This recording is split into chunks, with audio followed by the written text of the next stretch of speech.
Bien, bonjour à tous. Mon nom est David Bozelko.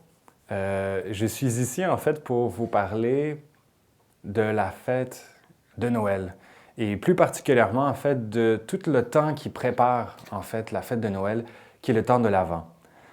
Donc, en tant que Polonais, on m'a demandé d'expliquer un peu comment est-ce que ça se vit en fait chez ce peuple-là. Bien sûr, je suis au Canada depuis déjà nombreuses années. Toujours est-il qu'il y a quand même certains éléments en fait de cette fête-là et de l'Avent en particulier qui sont gardés dans la famille. En réfléchissant en fait sur le sujet, j'ai remarqué aussi que les Polonais, on leur reproche beaucoup cette façon de vivre la fête de Noël et tout court, en fait, les fêtes religieuses de façon très traditionnaliste. C'est-à-dire que c'est fait sous forme de coutumes, d'habitudes qui sont très ancrées, c'est-à-dire qu'elles ne sont pas nécessairement dans une pleine conscience de la religion. Or, il y a un livre, en fait, en polonais qui s'appelle Le rituel de la famille, qui a été écrit par l'évêque auxiliaire d'Elbląg, Monseigneur Józef Wysocki, qui explique en fait que la fête religieuse, ou les fêtes religieuses, disons, a priori, pour le peuple polonais, c'est surtout centré sur le rassemblement de la famille. Donc, il y a toute une liste, en fait, qui explique ce qui est vécu dans l'Avent. On va regarder ça à peu près dans l'ordre ou le désordre de la manière que ça vient. D'abord, il y a la couronne de l'Avent. Ça ne vous surprend pas non plus. Ça vient d'une origine européenne, en fait, du 16e siècle à peu près, du peuple allemand. Et c'est aussi fêté, en fait, chez les Suédois, mais chez les Polonais également. Donc, c'est 4 chandelles, évidemment, bougies qui sont allumées au fur et à mesure que les 4 semaines de la préparation de l'Avent avancent. Il y a également la Vierge Marie, en fait, la figure de la Vierge Marie qui se promène de maison en maison. Et ça, c'est une tradition, en fait, qui est polonaise au courant de l'Avent, justement. Il y a également, comme chez plusieurs personnes, la présence d'une espérance, en fait, dans ce froid de l'hiver, qui est la verdure, en fait, du sapin de Noël.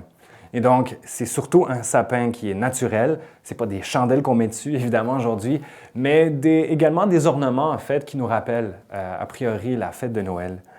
Il y a également un saint qu'on célèbre durant le temps de l'Avent, qui est Saint Nicolas.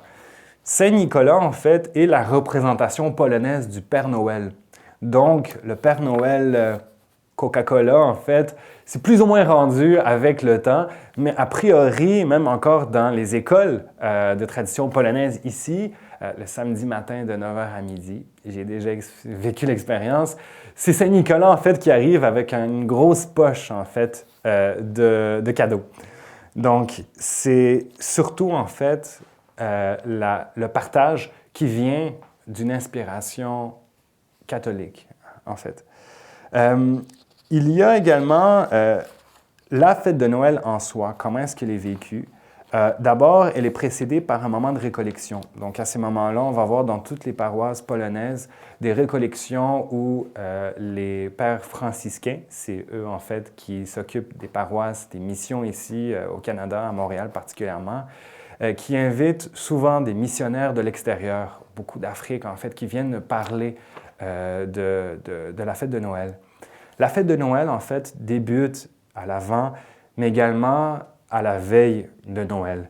La veille de Noël, en fait, et les vigiles, en fait, c'est un moment où toute la famille se rassemble autour de 12 plats. Je ne vous dis pas pour quelle raison est-ce qu'il y en a 12, mais c'est a priori un moment où on est dans l'attente toujours de la venue du Christ. C'est pourquoi, en fait, sur la table, on va retrouver des plats seulement à base de poissons. Il n'y a pas de viande. Donc, c'est 12 poissons ou à peu près qui se retrouvent, qui nous font, en fait, entrer dans ce mystère de l'attente de notre rédemption. Il y a également une tradition qui est très rassembleuse au niveau des familles, et c'est le partage du pain béni, de l'hostie particulièrement. Ce n'est pas une hostie consacrée, mais une hostie qui est bénie par un prêtre, souvent envoyée par la poste par grand-maman. Et il est placé en fait sur un petit lit de paille. Et toute la famille en fait se rassemble et partage un morceau en fait de ce pain béni-là pour se souhaiter en fait une belle année, mais également pour se donner l'occasion d'exprimer notre appréciation de l'autre personne.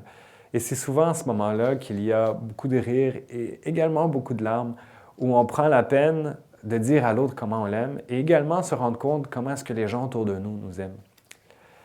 Et c'est à ce moment-là que vient la fête de Noël. On a la crèche vivante aussi qui est là et les chansons en fête de Noël qui sont très présentes dans la culture polonaise. Les chansons de Noël, en fait, sont basées sur la vie, en fait, qui avait lieu, qui naissait à Bethléem. Et il y en a plusieurs, je vous donne un petit extrait. Przybierzeli do Betlejem pasterze, grają skocznie dzieciąteczku na lirze. Chwała na wysokości, a pokój na ziemi. Là-dessus, un bon Noël à tous.